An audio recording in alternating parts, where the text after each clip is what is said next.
Bom dia, queridos irmãos. Sejam muito bem-vindos à oração de domingo do canal Caminho da Luz. Que todas as bênçãos do Senhor estejam com vocês. Hoje vamos continuar com a segunda e última parte do estudo sobre aspectos da vinda de Jesus. Existe um local em Jerusalém chamado Jardim do Túmulo. Anos atrás, alguns propuseram que fosse o túmulo onde Jesus foi sepultado após a sua morte. Estudos posteriores provaram que esse não é o caso. No entanto, ele nos dá uma ideia de como era um túmulo de pedra rolante do primeiro século depois de Cristo e está situado em um belo jardim, assim como o túmulo de Cristo. Hoje, você pode visitar esse túmulo vazio em Jerusalém e ter uma boa ideia do que os discípulos viram. Se você caminhar pelos caminhos do jardim ao redor do túmulo, é difícil não pensar no impacto da ressurreição. Em um túmulo escavado na rocha como este, você pode imaginar todos os eventos descritos pelos evangelistas. O corpo de Cristo foi carregado para dentro e colocado em um banco escavado na rocha dentro do túmulo. Óleos e ervas especiais teriam sido aplicados ao corpo, que foi então envolto em um pano de linho. A pedra redonda foi então rolada sobre a entrada, selando o cômodo na escuridão. 3 dias e 3 noites se passaram em silêncio e escuridão. E então um clarão de luz penetrou a escuridão e a vida retornou ao corpo. Não a mesma vida física, mas uma vida espiritual, além de tudo que qualquer ser humano jamais havia experimentado. A plenitude de Deus energizou a forma sem vida, e ela foi transformada em glória espiritual. Jesus Cristo havia ressuscitado dos mortos, e a humanidade tinha um Salvador. Sem a ressurreição, o cristianismo não passa de uma filosofia humana, em pé de igualdade com todos os outros credos e ensinamentos. Com a ressurreição, tudo isso se torna nada diante desse fato e verdade central. Com ela, tudo se torna possível. Simbolismo na última ceia de Jesus antes de morrer e na festa que se seguiu, na última noite antes de sua morte, Jesus fez uma refeição com os discípulos. Comumente chamada de última ceia, era na verdade uma refeição da Páscoa. Mas naquela noite, Cristo fez algumas mudanças significativas. Observe o que Paulo nos diz. Porque eu recebi do Senhor o que também vos entreguei. Que o Senhor Jesus, na noite em que foi traído, tomou o pão, e tendo dado graças, partiu-o e disse: Tomai e comei. Isto é o meu corpo que é partido por vós. Fazei isto em memória de mim. Semelhantemente também, depois da ceia, tomou o cálice, dizendo: Este cálice é a nova aliança no meu sangue. Fazei isto todas as vezes que o beberdes, isto é, em cada Páscoa, em memória de mim. Nossa esperança de vida eterna, como parte da família de Deus no reino, reside em receber a vida de Cristo em nós. Os eventos da morte e ressurreição de Cristo ocorreram na época da Páscoa e da festa dos pães ázimos. Essas festas são descritas pela primeira vez na Bíblia em Êxodo 12, na época em que Israel saiu do Egito sob a liderança de Moisés. A morte e a ressurreição de Cristo deram um novo significado a essas festas. O apóstolo Paulo resumiu eloquentemente essas festas ao grupo de crentes em Corinto. Ele estava chamando a atenção dessa congregação não judaica, em sua maioria gentia, para o fato de que as festas de Deus devem ser observadas com um novo significado e relevância. Observe o que ele disse a eles, e, por extensão, a nós hoje. A vossa glória, uma referência ao orgulho deles em tolerar o pecado no meio deles, não é boa. Não sabeis que um pouco de fermento leveda toda a massa? Portanto, livrai-vos do fermento velho, para que sejais uma nova massa, mas sem fermento. Porque Cristo, nossa Páscoa, foi sacrificado por nós.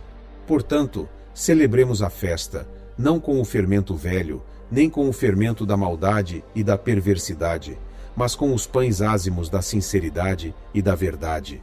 Jesus Cristo, nossa Páscoa, cumpriu o símbolo dos cordeiros mortos a cada ano durante séculos, como parte do serviço da Páscoa. Seu sacrifício, de uma vez por todas, fez parte do plano de salvação de Deus desde o princípio. O sacrifício de Cristo pagou a pena de morte pelo pecado. Esse julgamento é removido de nós quando nos arrependemos e aceitamos o seu sacrifício para a remissão dos pecados.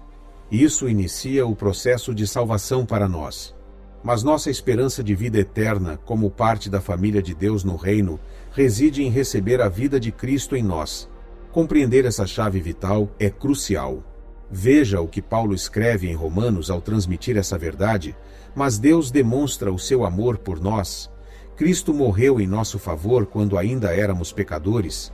Muito mais agora, justificados pelo seu sangue, seremos salvos da ira por meio dele. Por quê?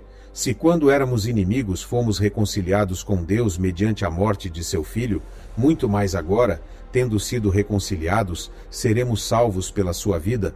E não somente isso, mas também nos gloriamos em Deus por meio de nosso Senhor Jesus Cristo, por intermédio de quem agora recebemos a reconciliação.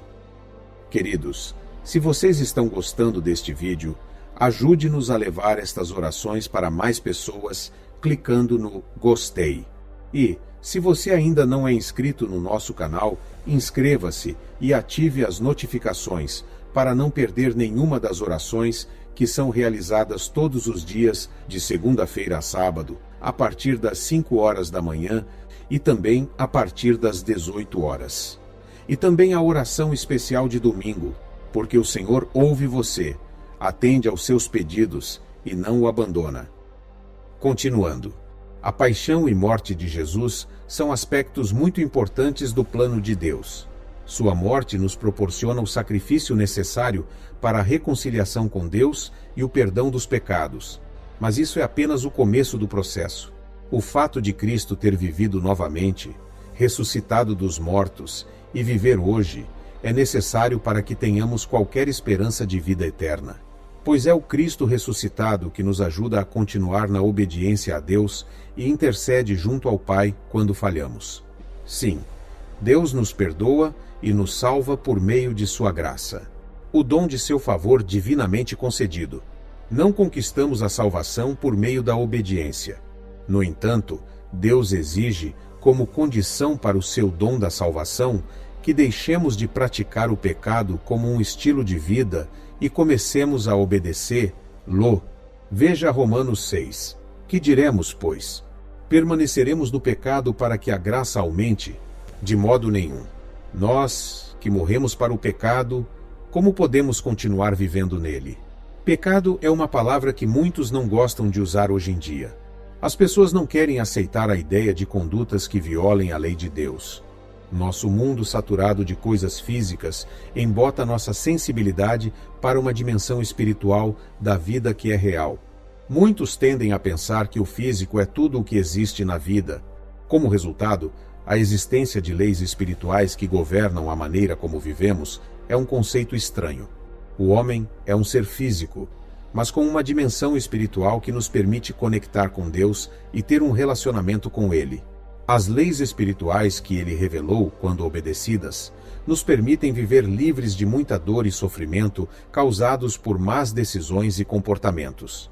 Foi isso que Paulo quis dizer em Romanos 12, 1 e 2, quando escreveu: Portanto, irmãos, rogo-lhes pelas misericórdias de Deus que ofereçam os seus corpos em sacrifício vivo, santo e agradável a Deus. Este é o culto racional de vocês. Não se amoldem ao padrão deste mundo, mas transformem-se pela renovação da sua mente, para que sejam capazes de experimentar e comprovar a boa, agradável e perfeita vontade de Deus. A maioria das pessoas não percebe que uma vida maravilhosa e abençoada, um novo padrão, está reservada para elas se estiverem abertas à transformação que Deus oferece. Como Cristo descreveu: deem e lhes será dado, uma boa medida, recalcada, sacudida e transbordante, será dada a vocês, pois com a medida que vocês usarem, também será usada para medir vocês. A ressurreição de Cristo abriu o caminho para que experimentássemos, provássemos e víssemos, conhecêssemos melhor a Deus e vivêssemos a vida abundante que Ele nos oferece. Começamos a pensar de forma diferente, e nossas vidas têm o potencial de ser mais do que jamais imaginamos, pois podem ser o que Deus imagina. Nossa salvação eterna depende da ressurreição de Jesus Cristo. Ele teve que viver novamente para servir como nosso sumo sacerdote, que intercede por nós junto ao Pai. Ele teve que viver para enviar o Espírito Santo e viver em nós por meio desse Espírito para nos ajudar a parar de pecar e continuar obedecendo a Deus. Ele teve que viver para retornar mais tarde como Rei intercessor para salvar o mundo da destruição e para, naquele momento, nos ressuscitar no último dia. Sem um Salvador ressuscitado, estaríamos condenados. Mas a maravilhosa realidade é que Ele vive e que seremos salvos por sua vida. Esta vida é repleta de desafios. Às vezes, esses desafios nos levarão aos nossos limites, física, emocional e espiritualmente. Mas, felizmente, não somos limitados pela nossa própria força. Como Paulo escreveu, tudo posso naquele que me fortalece. De fato, Cristo vive nos corações e mentes dos crentes para nos ajudar a ter sucesso. Quando o fardo parecer pesado demais para suportar e você estiver em perigo de perder a esperança, anime-se, pois a esperança permanece viva porque Jesus Cristo está vivo.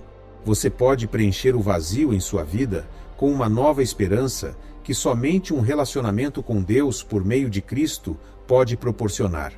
Você foi criado à imagem de Deus e, por meio de seu Filho ressuscitado, Ele pode ajudá-lo em qualquer período difícil de sua vida. Esses desafios são oportunidades para crescer no favor imerecido de Deus em Cristo. A esperança que talvez esteja faltando em sua vida vem do conhecimento e da certeza de que somos salvos por sua vida. A vida incrível e invencível de Jesus Cristo. Agora orem comigo.